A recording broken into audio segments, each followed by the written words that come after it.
नमस्कार मित्रांनो, स्वागत आहे तुमचं महाराष्ट्र जी.आर. आणि योजना या आपल्या माहितीपूर्ण यूट्यूब चॅनलवर. आज आपण अशा विषयावर बोलणार आहोत जो हजारो लोकांसाठी खूप महत्त्वाचा आहे. घरकुल योजनेची यादी मोबाईलवर कशी डाउनलोड करायची आणि त्यात तुमचं नाव आहे का ते कसं तपासायचं. फक्त एक मोबाईल आणि इंटरनेट असलं तरी तुम्ही ही यादी PDF स्वरूपात पाहू शकता. नाव आहे का नाही, घर सँक्शन झाले का, किती हप्ते मिळालेत, कोण लाभार्थी आहेत, ही संपूर्ण प्रक्रिया आपण आजच्या व्हिडिओमध्ये सविस्तर पाहणार आहोत. त्यामुळे व्हिडिओ शेवटपर्यंत जरूर बघा. चॅनलवर पहिल्यांदाच आलात का, मग लगेच सबस्क्राईब करा आणि महत्त्वाच्या जी.आर. व योजना अपडेटसाठी बेल आयकॉन जरूर दाबा. संपूर्ण प्रक्रिया स्टेप बाय स्टेप. खाली दिलेल्या लिंकवर क्लिक करून प्रधानमंत्री आवास योजना ग्रामीण ची अधिकृत वेबसाईट उघडा. लिंक डिस्क्रिप्शनमध्ये आहे. वरच्या बाजूला असलेला तीन रेघा क्लिक करा. त्यामधून आवाज सॉफ्ट या पर्यायावर क्लिक करा. नंतर रिपोर्ट्सवर क्लिक करा. खाली स्क्रोल करून सोशल ऑडिट रिपोर्ट्समध्ये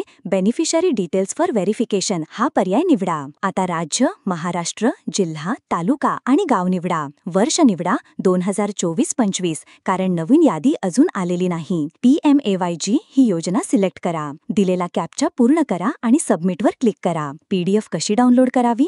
डाउनलोड PDF या बटणावर क्लिक करा. त्यामध्ये मिळतील लाभार्थींची नावं, रजिस्ट्रेशन नंबर, घर मिळाला आहे का नाही, किती अनुदान मिळालं, सँक्शनची तारीख, काहींना हप्ता मिळालेला आहे, काहींना मिळणं बाकी आहे, ही सगळी माहिती यात स्पष्ट दिसते. ही प्रक्रिया वापरून तुम्ही तुमचं नाव, हप्ता आणि घर सँक्शन याची माहिती सहज तपासू शकता. हा व्हिडिओ आपल्या गावातील, तालुक्यातील नातेवाईक व मित्रांना नक्की शेअर करा, ज्यांना या योजनेत नाव आहे का याची खात्री करायची आहे. व्हिडिओ आवडला असेल तर लाईक करा, कॉमेंट करून तुमचा अनुभव शेअर करा आणि महाराष्ट्र जी.आर. व योजनाला सबस्क्राईब करायला विसरू नका. धन्यवाद. पुन्हा भेटूया नवीन जी.आर. आणि योजना माहिती बरोबर.